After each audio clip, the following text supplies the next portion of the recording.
Good evening. We're back with more Marvel Champions, and this evening will be a card review of the Rogue Hero Pack. This is the last hero pack in the Mutant Genesis cycle. A cycle that's been very interesting, very multiplayer focused in the case of Cyclops and Storm.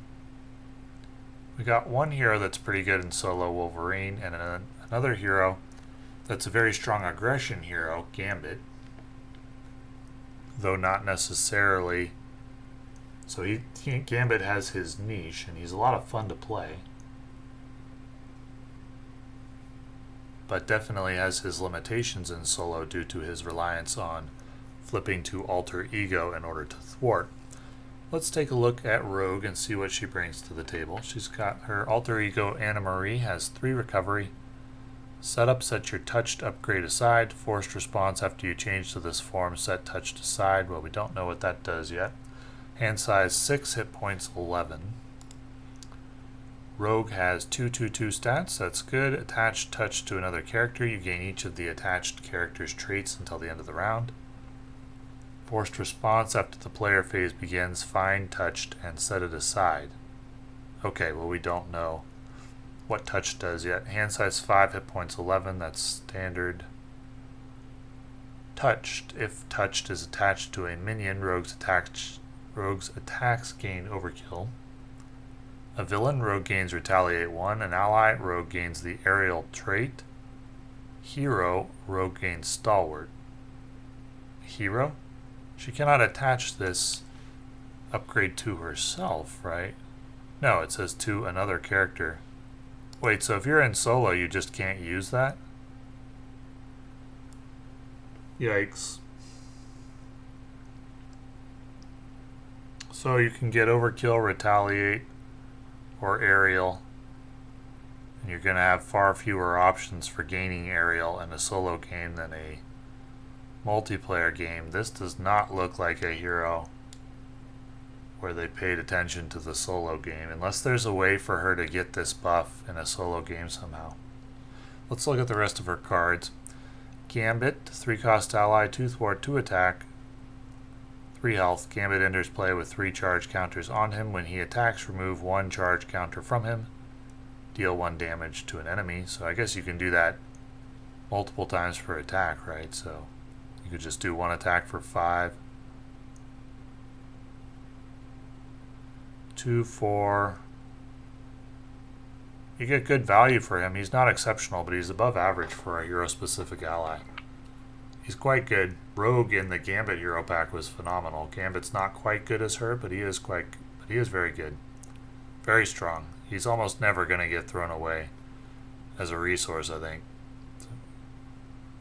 Very good ally. Rogue's Jacket, 1 cost upgrade. When touched is attached to a friendly character, Rogue gets +1 thwart. When attached to an enemy character, Rogue gets +1 attack. Okay, that's a good upgrade. Either way, the buff is welcome, and that's a strong upgrade that always going to be happy to see. As is usually the case, to determine if a hero is strong, we're looking primarily at defense and resource generation. Though in the case of a hero like Gambit, if they're so powerful on offense that they'll have access to rushdown strategies, we'll make a note of that as well. Though that's only been the case for 1 or 2 heroes. Going Rogue, 2 cost event, remove 3 threat from a scheme. If Rogue has aerial, remove 2 threat. Retaliate, confuse an enemy. Stalwart, draw 1 card. I'll have to remind myself which of these is which. So retaliate comes from the villain. Retaliate is the most value. Stalwart is the second most value, but we can't use it in solo. Great, so not only can touched not be attached to a hero when you're playing solo because there are no other heroes, you actually can't use some of the functionality of her cards. Well, I don't like that. But you can get good value for this card still, so 3 threat and a confuse for 2 cost is good. It's definitely above average value. We're Happy to see that. It's a solid event. Drawing a card with it would be good as well. Southern Cross, 3-cost event, deals 6 damage to an enemy. If Rogue has aerial, this attack deals 2 damage. Retaliate, stun the enemy, Stalwart, draw a card. Okay, 3 cost for 6 damage and a stun is good value. Stalwart would also be good value, but we can't do that in hero form. It's good value with Retaliate though. 6 damage and a stun. That's just a heroic strike, right? It's exactly identical to a heroic strike. So that's fine. Energy transfer, attached, touched to a character other than Rogue and deal 2 damage to that character. Heal 2 damage from Rogue and ready her. You gain each of the attached character's traits until the end of the round. Okay, so it's 2 damage, 2 healing, and a ready for 2 cost. That is good value. All these events are good value, but we're not seeing good defense or good resource generation. And we're not seeing the kind of offensive power that Gambit brings. So as of right now, she looks like a middle tier hero with some versatility. Bulletproof Bell, 1-cost event. When an enemy with touched attached to it attacks, prevent all damage from that attack and gain a tough status card. It looks like in solo you're just going to want touched on the villain almost all the time. This is good value. Excellent value from this and a strong defensive card. That's great. Superpower adaptation. Are all these cards superpowers for deft focus? They are. This looks like a slam dunk deft focus deck. Superpower adaptation. If touched is attached to a friendly character, search its owner's discard pile for an event that belongs to the same classification as that character. Identity specific, aspect, or basic. Add that event to your hand. Interesting. So you won't usually want this on a basic character because you don't run a lot of basic events typically. It could be... I mean, this is basically just a cycle card, right? You throw it away for 0. You get it back for... or you get 1 card back out of your discard pile. It's fine. A lot of the time you won't be able to use it in solo because you won't have an ally out, or you'll want to use touched on a villain and not an ally. So this card probably mostly gets thrown away for resources. You get 3 of them? Okay. Well, Rogue is nothing special. She doesn't have overwhelming offense. She doesn't have resource generation. She doesn't have exceptional defense. She does have Bulletproof Bell, which is very good, but when you don't have that, her defense is very middle tier. She doesn't look like anything special to me. Probably just a middle tier hero. Though pretty thematic, so I suppose that would be the reason to get her, is for fun or thematic reasons. Let's take a look at the aspect cards that come with her. Protection cards, okay.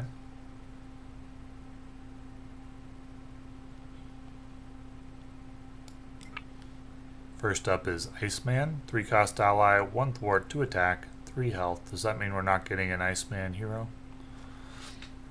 Our Iceman enters play with 3 freeze counters on him. After a minion enters play, remove 1 freeze counter from Iceman and stun that minion. Interesting.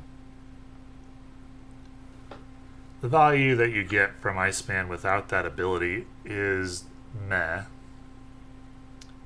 Does that ability have any value?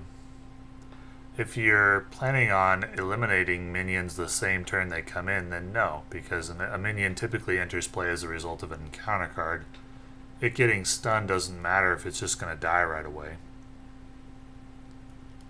So if you have the ability to clear the board all the time, Iceman is not good. If you don't, he gets better. but typically you'll want to be building decks that clear the board right away. So I don't think Iceman is very good, except maybe in like, well, he'd be better with Uncanny X-Men Synergy, but that's a leadership card. So yeah, I don't think he's very good. Karma, 4-cost ally, 0 thwart, 0 attack.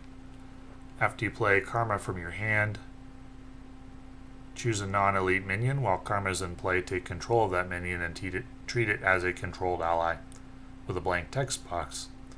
Its thwarts equal to its scheme, and it takes 2 consequential damage after it thwarts or attacks. So it's basically Phoenix's mind control, but you get an additional chump block afterwards, and you take 2 consequential damage instead of 1. It's probably actually a little bit better than mind control. I'd rather have the chump block. It depends on the health of the hero, right? So let's say you had a 6 health, or the health of the minion. Let's say you had a 6 health minion. With mind control from Phoenix, you could get 5 attacks. With Karma, you'd get only 2, and then a chump block, and another chump block. Well, 4. She's good. I like her. I'd run her in a protection deck. Doesn't even need to be X-Men deck. And she's good. I like her. Good card. Fun to play. Now, with the Phoenix card, Mind Control, she did end up sitting around for a while, waiting for the perfect situation. So I think a lot of the time this will have to get thrown away because, like, for example, against Sabretooth,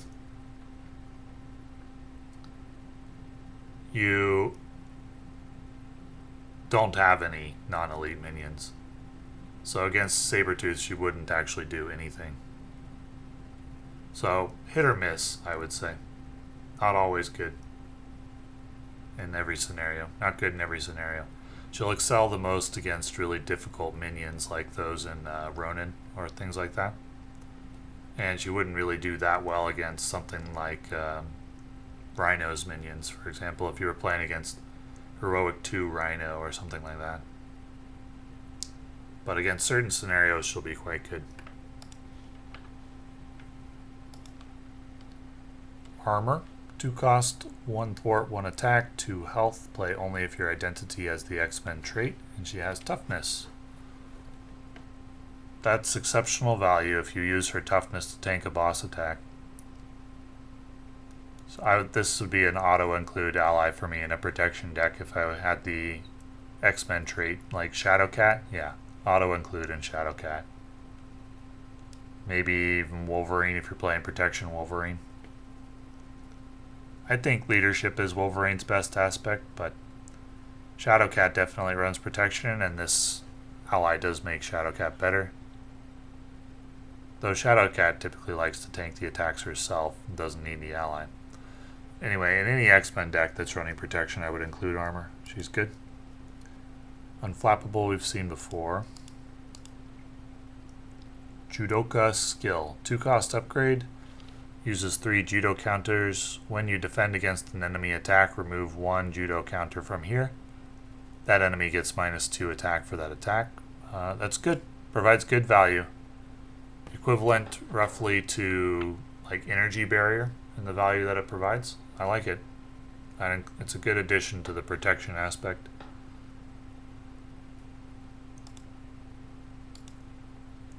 So you can only have 1 per player. That makes it probably a little bit worse than energy barrier, but definitely worth including at least 1 of in a deck. Preemptive strike we've seen before. Not today. 1 cost event. When your hero defends against an attack, it gets +2 defense for that attack. If you take no damage from that attack, remove 2 threat. That's great. Something protection needs. I would include that as one of the... I typically run 3 defensive events in a protection deck. Defiance is always one of them. And the other 2 are variable depending on the hero, the scenario. Not today and Jump Flip are kind of doing the same thing. The Jump Flip prevents 2 damage and removes 2 threats. So you could include both Jump Flip and Not Today, and then Defiance is the third one, and be in pretty good shape because you're adding threat in a way that's efficient. 2 defense and 2 threat for 1 cost is good. So I like it. It's a good addition to the protection aspect, even though it kind of does the same thing as a pre-existing card, Jump Flip. Defensive Energy we've seen before. Moira McTaggart. 2 cost support, play only if your identity has the mutant trait. After a mutant alter ego changes into hero form, exhaust Moira McTaggart. That hero's controller draws 1 card. Well, you'd have to do that like twice with her on the table for this to be good. We don't really want to be doing that in solo play.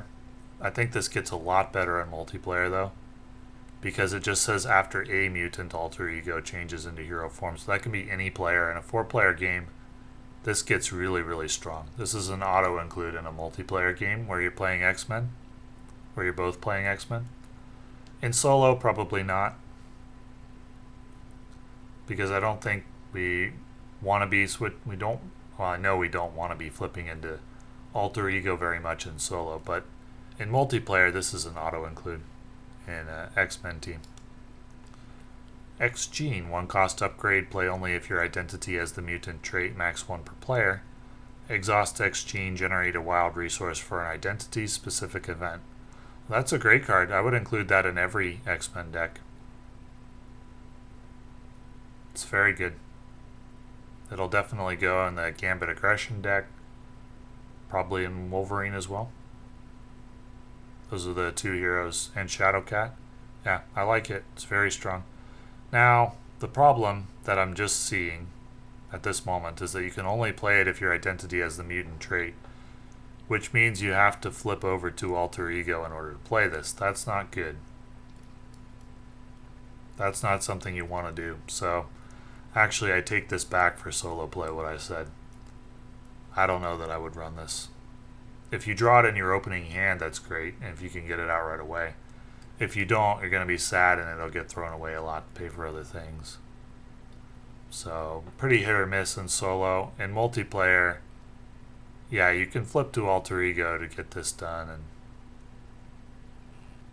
probably be safer in multiplayer. But in solo, you need to test it, but I'm thinking probably not, because we just don't want to switch to alter ego more than maybe once per game. With anybody except Spider-Ham, and he's not a mutant. Beauty and the Thief, we've seen before. And what else do we got from the aspect cards? Just MedLab. 1 cost support, 1 per player. After an ally is defeated by consequential damage, exhaust MedLab and place it here. Alter ego action, exhaust MedLab. Play the ally here as if it was in your hand and enters play exhausted. As if it was in your hand, that's very good with some allies. Like White Tiger.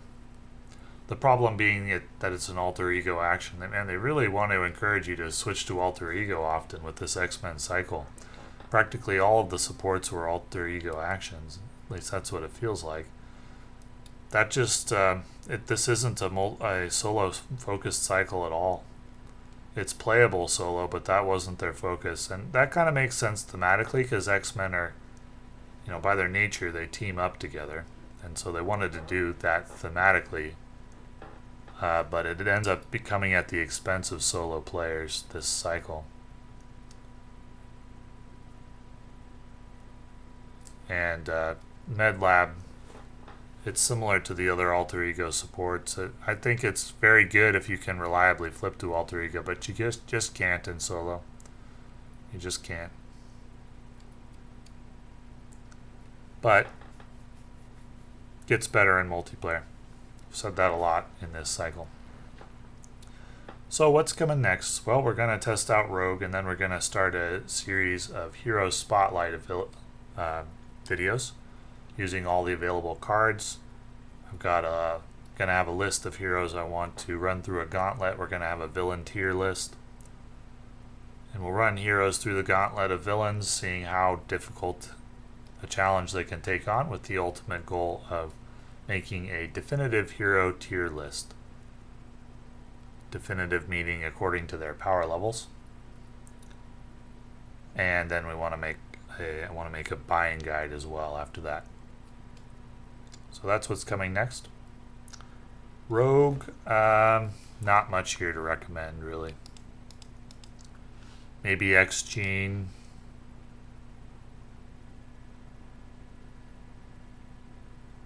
For a solo player, there's really not much here.